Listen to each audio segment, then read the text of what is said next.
A few years ago, I watched a friend come back from what looked like the perfect vacation. The photos were perfect. The hotel balcony looked perfect. The beach looked like something out of a credit card commercial. The food, the outfits, the little sunset videos, the airport lounge selfie, everything looked like the kind of trip people post when they want the world to know life is finally going well. But about 2 weeks after she came home, I was sitting with her at a coffee shop, and she was staring at her banking app with this quiet, embarrassed look on her face. Not dramatic, not crying, just frozen. She said, "I don't understand how it got this bad. The trip was supposed to help me relax." And that sentence stayed with me, because that is the vacation trap nobody talks about. The trip is sold to you as an escape from stress, but if you pay for it the wrong way, it quietly becomes the next source of stress. It gives you 7 days of feeling free, then 3 months of feeling trapped. And the worst part is that nobody wants to talk about it, because vacations are emotional. They are not just purchases. They are proof that you are living. Proof that you are not just working, paying bills, answering emails, and watching life pass by. So when someone says, "Maybe you should not go into debt for that trip," it sounds boring, negative, almost like they are attacking happiness itself. But I'm Andrews, and I want to show you something very important today. The problem is not vacation. The problem is when the vacation becomes a financial trap disguised as self-care. Here is how it usually starts. You are tired. Not normal tired. Deep tired. You have been working, taking care of responsibilities, dealing with bills, watching prices go up, watching other people live these polished lives online. And then one night you open your phone and see a flight deal. Maybe it says, only $399 round trip. Maybe the hotel says, book now, pay later. Maybe the travel website says, last room available. And suddenly, your brain does not see a purchase. It sees oxygen. It sees a reset button. You imagine yourself walking through a beautiful street somewhere far away from your normal problems. You imagine breakfast by the water. You imagine coming back refreshed, motivated, new. And because you are emotionally exhausted, you do not calculate the full cost. You calculate the fantasy version. Flight, hotel, done. But vacations never cost what the first screen says they cost. That is the first trap. The advertised vacation is not the real vacation. The advertised vacation is the doorway. The real vacation includes baggage fees, airport food, Uber rides, resort fees, tips, outfits, unscreened parking, rental car insurance, activities, spontaneous meals, currency conversion fees, phone data, pet sitting, childcare, missed work, and the magical little sentence that destroys budgets everywhere. We're already here. That sentence is dangerous. We're already here turns a $40 lunch into a $140 lunch. We're already here turns one activity into 3 activities. We're already here turns a reasonable hotel stay into room service, cocktails, souvenirs, and an extra night because the flight was cheaper the next day. I understand it. I really do. You do not want to be the person ruining the mood with a calculator.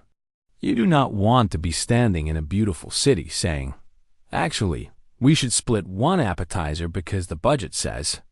That feels miserable. But this is exactly why vacation spending is so easy to underestimate. At home, you are careful. On vacation, the normal rules feel suspended. Money becomes fake for a few days. The card taps, the receipts disappear, the app notifications get ignored, and every purchase is protected by the same emotional excuse. This is a memory. But after you come home, the memory stays in your camera roll, and the balance stays on your statement. Let's talk about 2 families. Same income, same city, same desire to travel. The first couple, Daniel and Elena, book a vacation because they feel they deserve it. And they do deserve rest. That part is not the problem. They work hard. They have kids. They have been under pressure all year. The trip starts at $3,200 on the booking page. Flights and hotel. They put it on a credit card because they want the points. Then they add seat selection, bags, airport parking, a rental car, and a few activities before they even leave. Now the trip is closer to $4,500. During the trip, they stop tracking because it feels uncomfortable. The kids want snacks. Everyone wants one nice dinner. The weather changes, so they buy extra clothes. One attraction costs more than expected. One restaurant has a service charge. One day, they are too tired to find a cheaper option, so they order whatever is easiest. By the time they get home, the real number is around $6,000.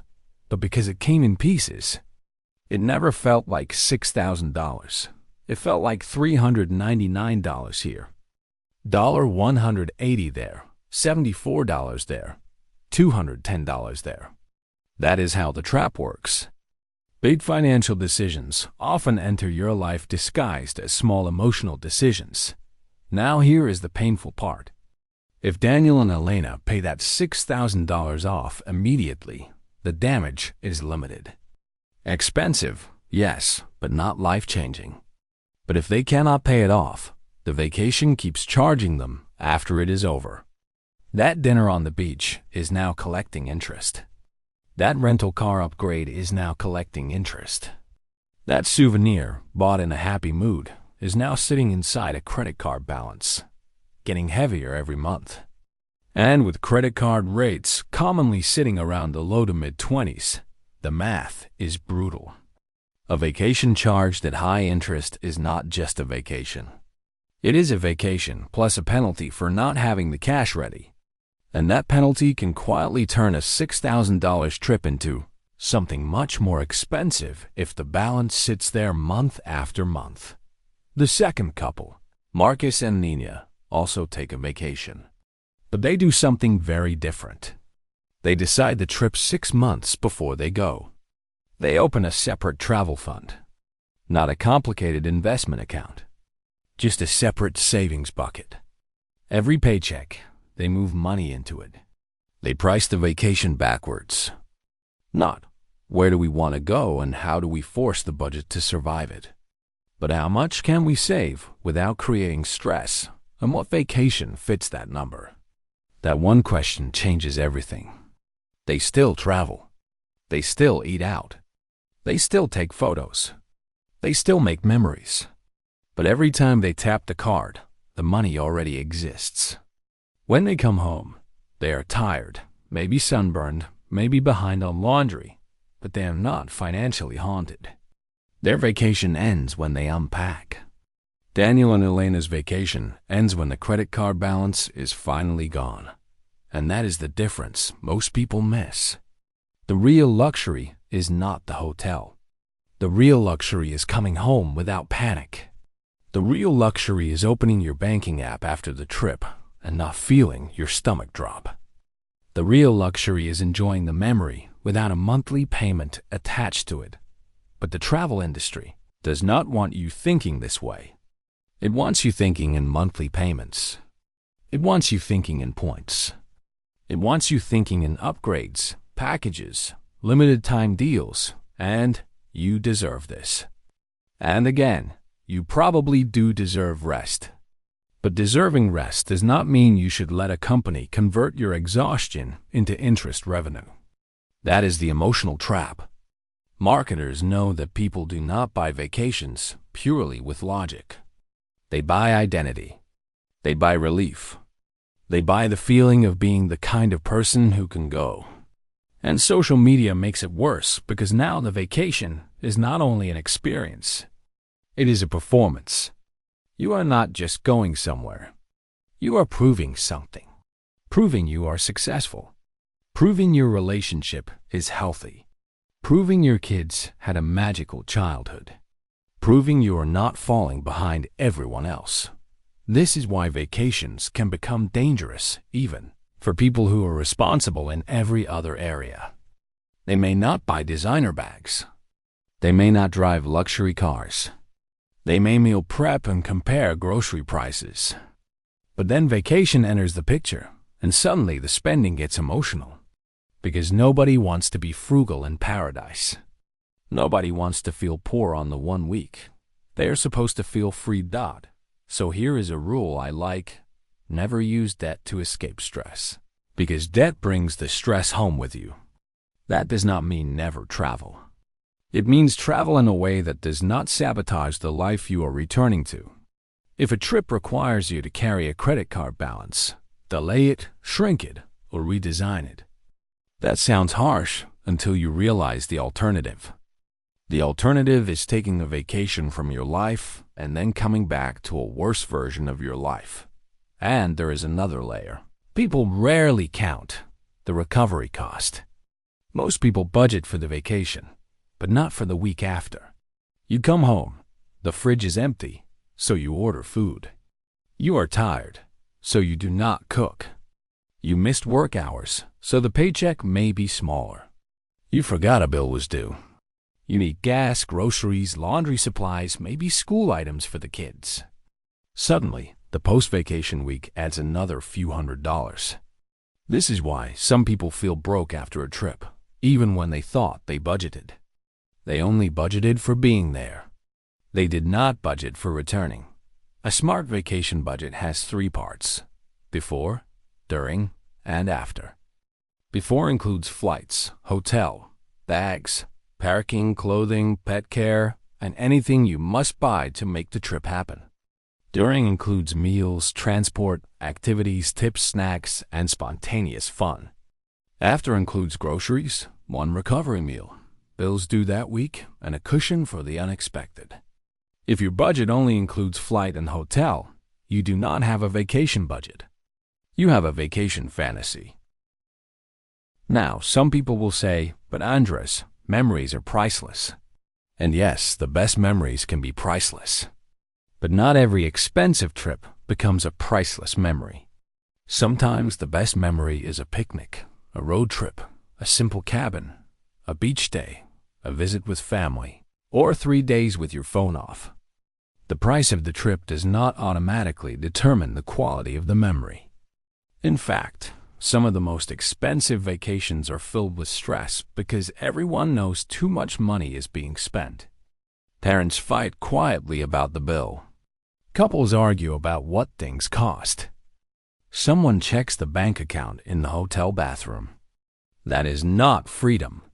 That is financial anxiety with a better background. The goal is not to become cheap. The goal is to become honest. Honest about what you can afford. Honest about why you want the trip. Honest about whether you are buying rest or buying an image.